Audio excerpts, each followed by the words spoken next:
So, hi everyone, we're here for our next quick video on the housing unit, which is a part of the common part under your GATE architecture and planning syllabus.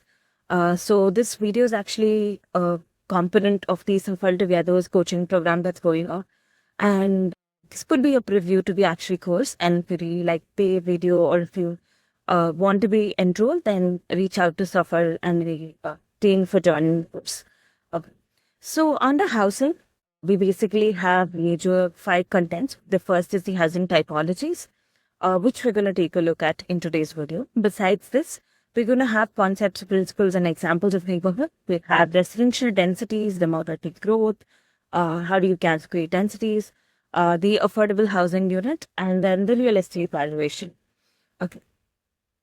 As a quick introduction into housing, so we all know that housing is actually one of the 3 basic needs, food, shelter, and clothing.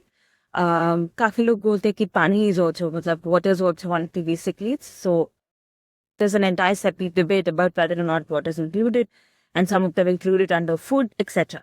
Okay, so I'm not getting into that debate for now, but then all we know is shelter is a very important component for any human.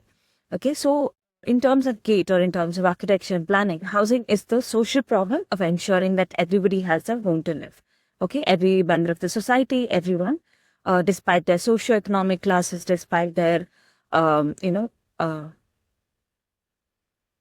personal preferences, etc., they need to have a house, a home to live. This could be a house, it could be a dwelling unit, it could be a lodging, it could be shelter.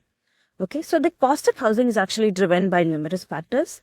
The demographic shifts, supply and demand, shifts in economic policies, elevation in financial instruments, public policies like land use zoning, etc. Okay, so I'm not going to go deeper into that. That's just a formal introduction. Coming to the main topic of our video. So the first is the types of housing. So there's a very minor difference between the types and typologies, the terms.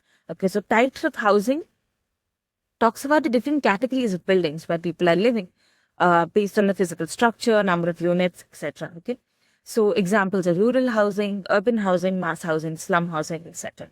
So rural housing, these are the houses in the rural areas, which is villages and towns. Urban housing talks about the housing in urban areas with higher population density. And yahan pe, there's always a housing shortage that is prevalent. Okay, because the number of people that are moving to cities and moving to urban areas in terms of job, in terms of education, healthcare, it is very fast, and it outpaces the kind of supply that we give into the market. So urban housing may demand supply का gap है, which is a concept that we explore in the class. Then we have mass housing, which talks about planning hundreds of units together, उसमें कम area, lower cost of construction, etc. And then it also has AWS and affordable housing. The slum housing is a highly populated urban residential area, and it has closely packed and decrepit housing units. And you also have deteriorated or incomplete infrastructure over there. When it comes to typologies, it's a more architectural term where you talk about it in terms of the form, in terms of arrangement, and the kind of relationship it has to its surrounding. In a detached house, you can include bungalows and mansions under it. A semi-detached house is where a common wall is usually shared between 2 houses. And when we have multiple houses that are lined up one after another, it forms a row house. Okay, so we have townhouses, shop house. Shop houses are basically the mixed-use typologies that we're looking at. And housing is usually classified based on numerous parameters. Okay, so there's based on size, based on its form, etc. Okay, so this is a broad overview of the kind of typologies of houses. Okay, so we have single detached, we have semi-detached, duplex, and a narrow lot that's there. This is not a very common Indian example.